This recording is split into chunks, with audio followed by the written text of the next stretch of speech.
Welcome to Geek Therapy Radio. You've got your mental curator, Johnny Hemberger. I'm still alive. This is a new episode. It's going like weeks now between uploads of podcasts here, and I do apologize. And really, the purpose of this episode is just kind of catching you up, just kind of letting you into my life a little bit. And if you're wondering, why haven't you uploaded in a while? Well, this is the answer. I am recording on my 16-inch MacBook Pro. As you know, the main microphone is between the left speaker grill here that I will scratch with my fingernail. So hopefully it sounds okay. I'm also using, obviously, the built-in webcam of this 16-inch MacBook Pro. I think it's doing some sort of filter to my face. I can't quite tell. I don't like it. I don't know how to disable it. I'm certainly not adding any sort of filters in OBS, but there you go. So what's been happening? The past couple weeks have been a doozy, and I think one of the main reasons that I haven't uploaded is it seems like every time I intend to record an episode of Geek Therapy Radio, something always comes up. And that's why recently I've been kind of questioning, halfway joking, should I change the name of Geek Therapy Radio to like Dad Therapy Radio or something like that? Because I love my kids. They are the reason, though, why I don't have so much time to record these episodes. I've already eliminated the possibility of recording episodes in the car while I'm driving to work. I did that 2 or 3 times. I just figure it's not worth it. I would rather not release an episode than put myself or anybody else in danger. So that is why I no longer record in the car with the DJI mic, just kind of on my lapel, or actually I had it up on the sun visor. A couple weeks ago, I got an awful stomach bug. There is a stomach bug going around Houston. Maybe other parts of the country. I don't imagine it's specific to Houston, but yeah, this last time my whole family got a stomach bug, I was spared. It was miraculous. Riker was puking his guts out. Mommy was puking her guts out. Marshall, my 1-year-old, was puking his guts out. It was actually very sad, and we were all waiting for when Daddy would get it.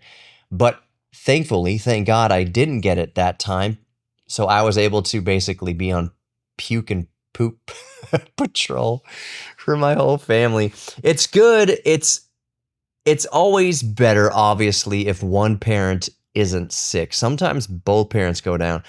And that's what happened with the last round of the stomach bug. We all went down. Marshall got it first, then Mommy, or it might be the other way around. Mommy got it first, then Marshall got it. Then I got it. And then a few hours after me, Riker got it. We were thinking maybe Riker, my 4-year-old, would be spared from this stomach bug, but he was not. Literally within hours of me going down with it, Riker went down with it, which is so heartbreaking.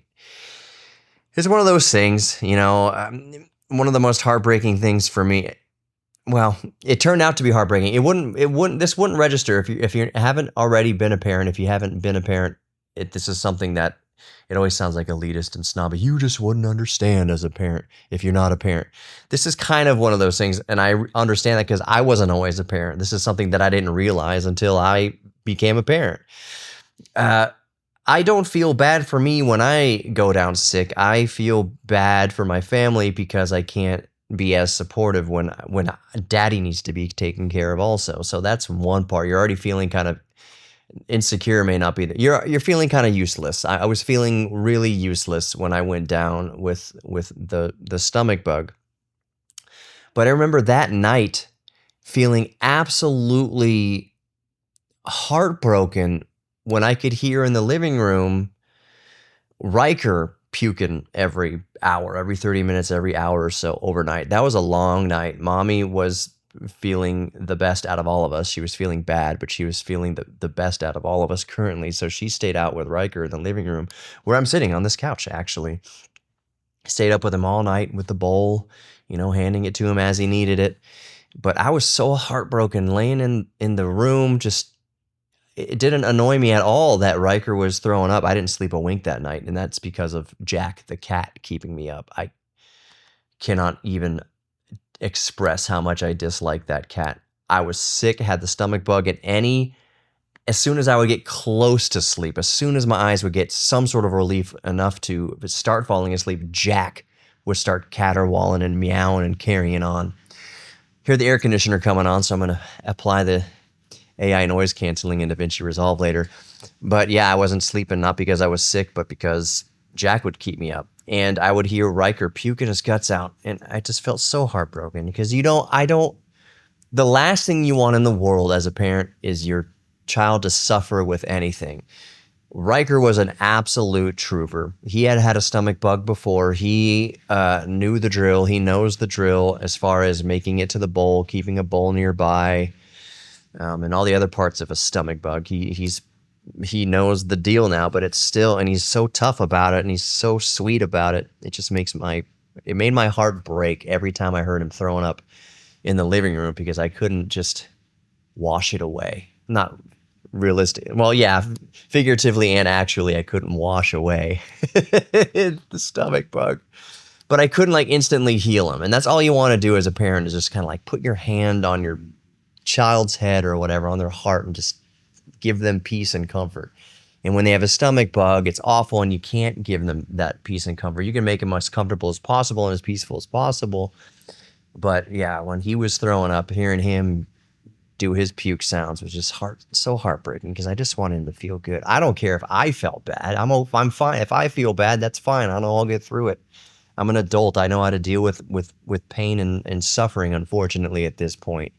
I feel like I can weather it better than a child. I can weather it better than my children. And then especially when my children weather it so well.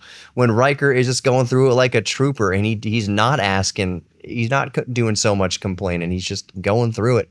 That's extra heartbreaking. Oh, you're being so tough. I don't want you to have to feel like you have to be so tough. I want to protect you. That's my role as a dad.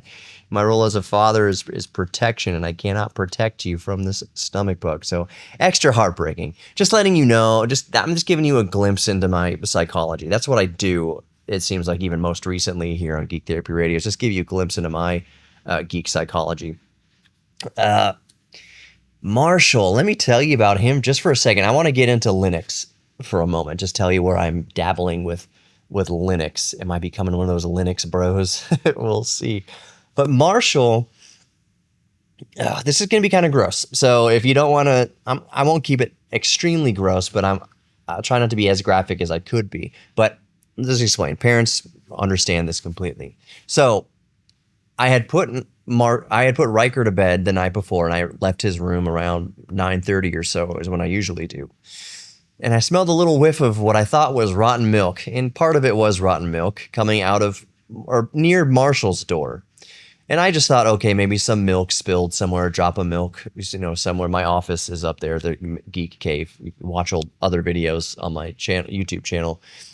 You'll see exactly where I sit. So I just thought maybe I had some old milk somewhere. Maybe I spilled some old milk. Maybe Riker spilled a little bit of milk somewhere behind something.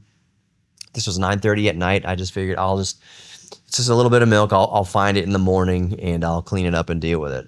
9:30 p.m. We come out of our room the next morning, let's say 8 a.m., and that smell is very strong. We go upstairs and it's even stronger. And still I'm thinking, okay, whatever spilled milk from 9:30 last night that I first noticed is really rotten. Still not a big deal. I'll find it. I'll clean it up. We open the door to Marshall's room and the smell just overpowering. Whoa. I was like, that's not rotten milk. That's throw up, which for a baby includes a lot of milk. Marshall, and this is another thing of parenting that you don't know until you are a parent. I didn't know until I became a parent. That was so devastatingly heartbreaking. Went in the room, Marshall, hops up on the side of his crib like he normally does, but he is covered head to toe in puke. So what that means is that he puked at 9:30 p.m. the night before, and it wasn't showing up on our baby cameras. We have those baby monitors, black and white, whatever. It didn't show up. We could not see it. His entire bed was covered in throw up. He was covered in throw up, which meant he slept the whole night in his own throw up, and he didn't cry about it. he's 1 year old. He's such a sweet baby that he didn't cry about it. I can hear Jack already crying about something in the other room. Hopefully AI noise canceling handles that. Can't have nice things because of Jack. But anyways, so Marshall slept the whole night in his puke. He probably puked a few times. That's dangerous also. He could have choked on his own vomit. That part of it was scary. Most of it was that it was just truly heartbreaking that I told him, I was like, dude, he doesn't understand this. He's 1 year old. Like, little baby boy, you can cry. Why didn't you cry? Why didn't you make a peep last night? If you would have cried, I would have come in there and cleaned you up and helped. I would have slept in there with you, dude. I would have been there with you all night long knowing that you were sick. But he's such a sweet and a good sleeper, which is wonderful, obviously, in that he's such a, sorry, I'm getting verklempt. I had a hiccup. He's such a sweet baby and he's such an easy sleeper that I'm finger crossing. If you're not watching this video, you can't see that my fingers are crossing right now. He is currently just such an awesome sleeper. He doesn't need much. You just set him down in his crib, give him a couple little rubs on his back, tell him night night, a couple kisses, close the door, done. With Riker, I still need to stay in there for a while. Part of it is need, part of it is just want. I want to be with Riker when I put him to sleep, and I'm going to want to be with Marshall when he gets a little older. Tell him bedtime stories. Jack, just come over here. You don't need to sit there and caterwaul and complain. I'm right here. Just come see. I'm going to hold up the camera. Look at him over there. What a dope. Hey, Jack, say hi. Say something. Oh, you're not going to say anything when the camera's on you? Anyways, Marshall's such a good sleeper.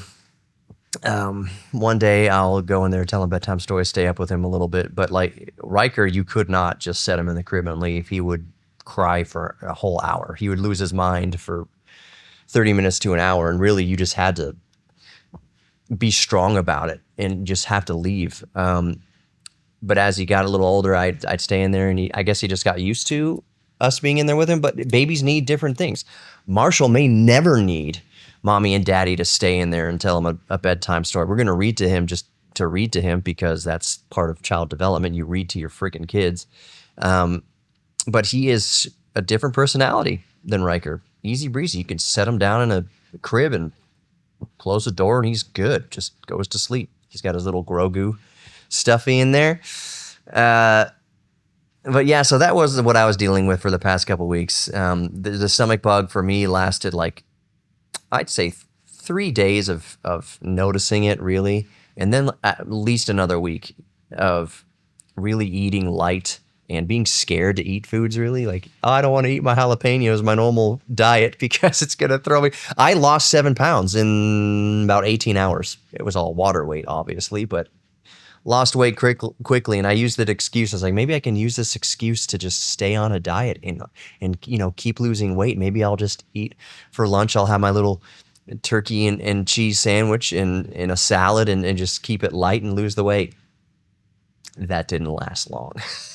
I'm back on my BS.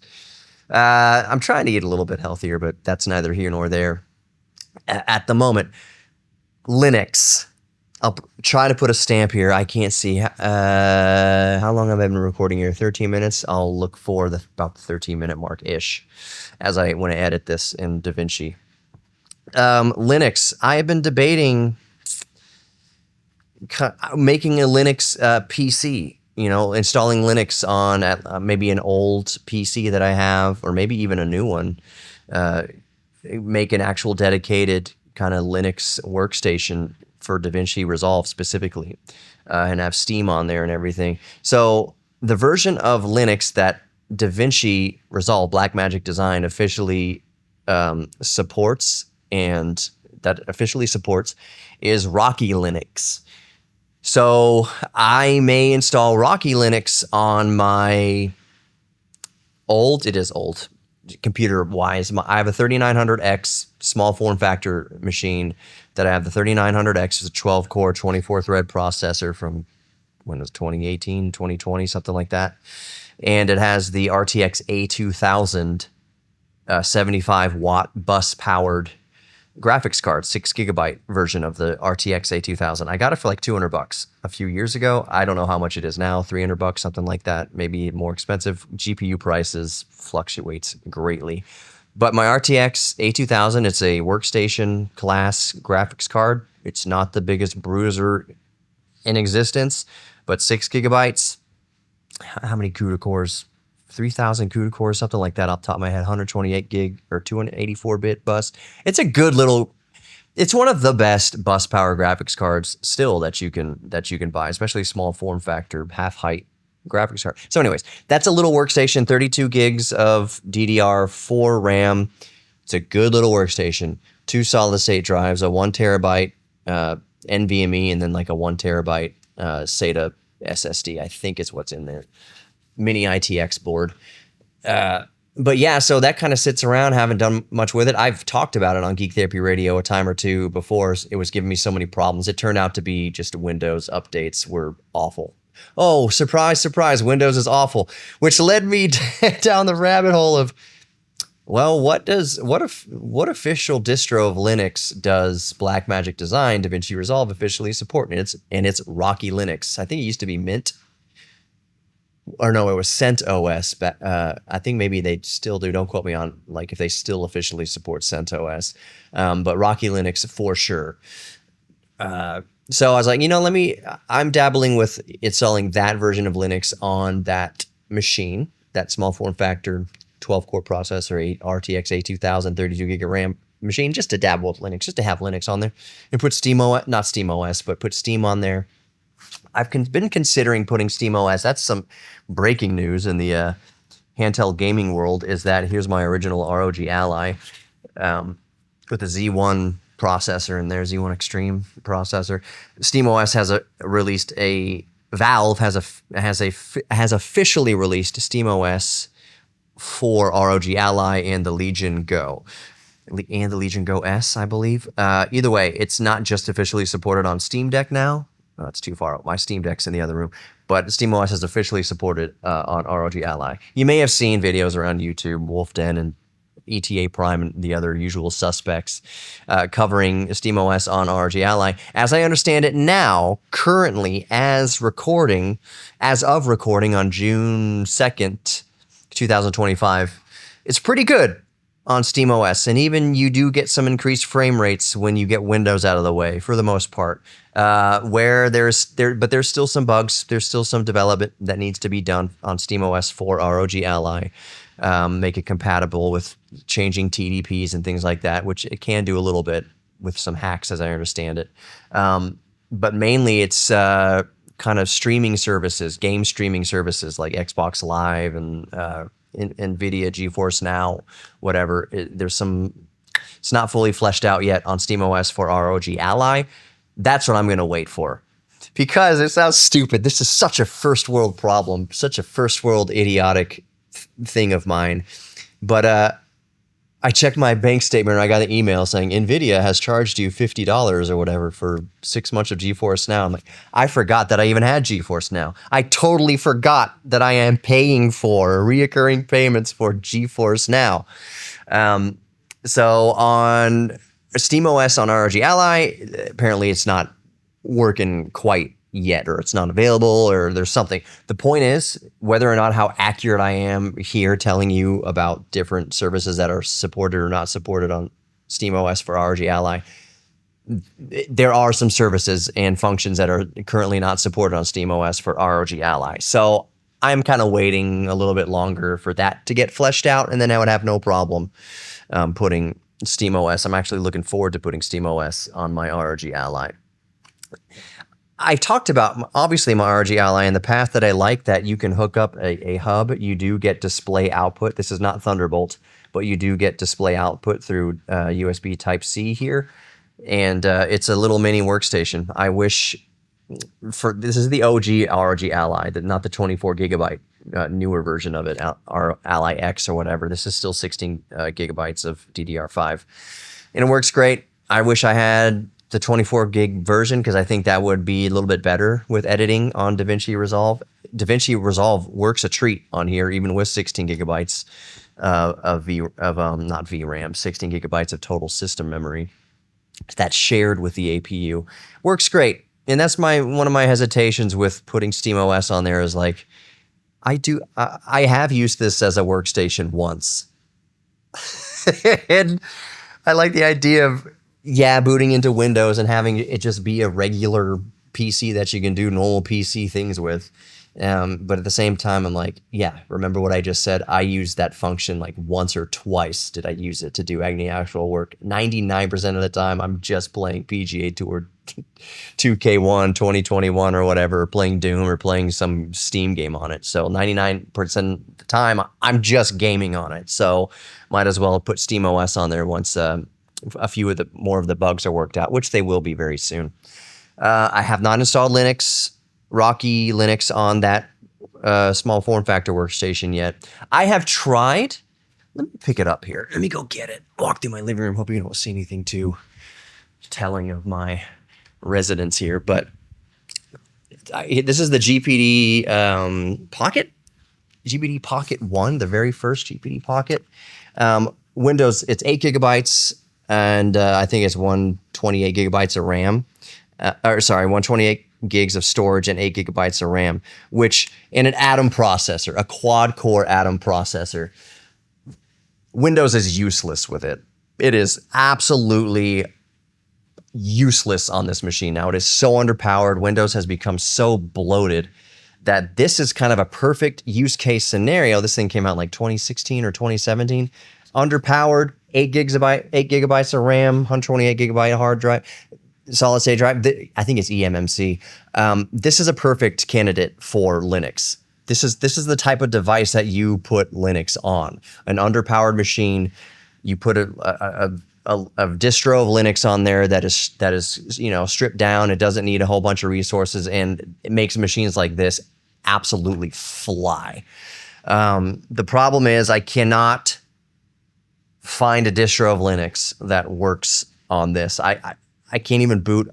I can boot off the portable drive. I can boot off the USB. I can even boot off of the Samsung SSD that I plug into either the Type-C or the USB. Works great.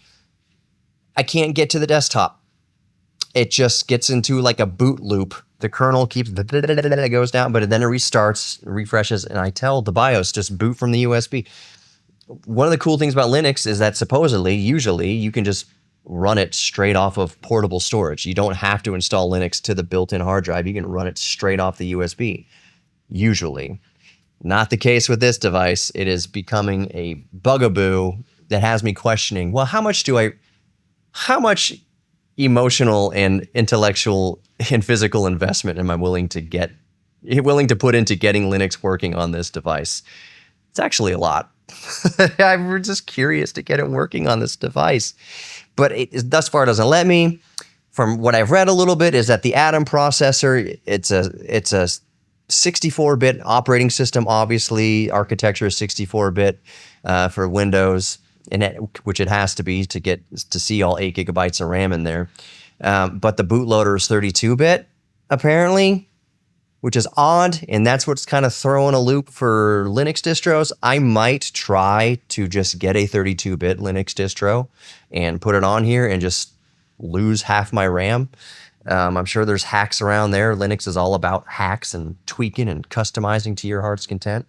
But for now, at least 64-bit distros, everything I've tried does not work on here, and it probably boils down to that 32-bit bootloader. I may try a 32-bit distro and just lose the other 4 gigs of RAM, which might not matter in the end because this thing isn't very powerful to begin with, and you can find a very lightweight distro of Linux that idles less than a gig of RAM. So I think I'll be fine on that front. Whenever I record the next episode of Geek Therapy Radio, I'll let you know how that's going. I use Linux all the time on my Raspberry Pis, and it runs great. My favorite version of Linux, my favorite distro or facade or whatever you call it, desktop environment that I use on my Raspberry 4 and 5 is Twister OS. I have talked about Twister OS ad nauseum in the past on Geek Therapy Radio. It is the best. skin or whatever you could put on top of Linux on ARM. It's just great. It has RetroPie built in there. It's fantastic. You can make it look like whatever desktop environment you want. You can make it look like Mac OS. You can make it look like Windows 98. You can make it look like Windows 7. You can make it look like Windows 10. At your heart's desire, you can just do a hotkey and just say beep beep. You hit function F2 or something like that. Function shift F2 and now you're using Windows 98, or it'll look like Windows 98. It's really cool. Twister OS. I use that on my Raspberry Pi all the time.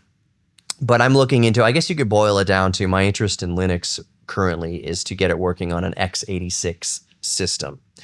DaVinci Resolve on Linux, Rocky Linux, only officially supports NVIDIA graphics cards. So that's one thing, is I can put Rocky Linux on an AMD-powered graphics computer, but it won't officially support. You run into bugs, I don't know.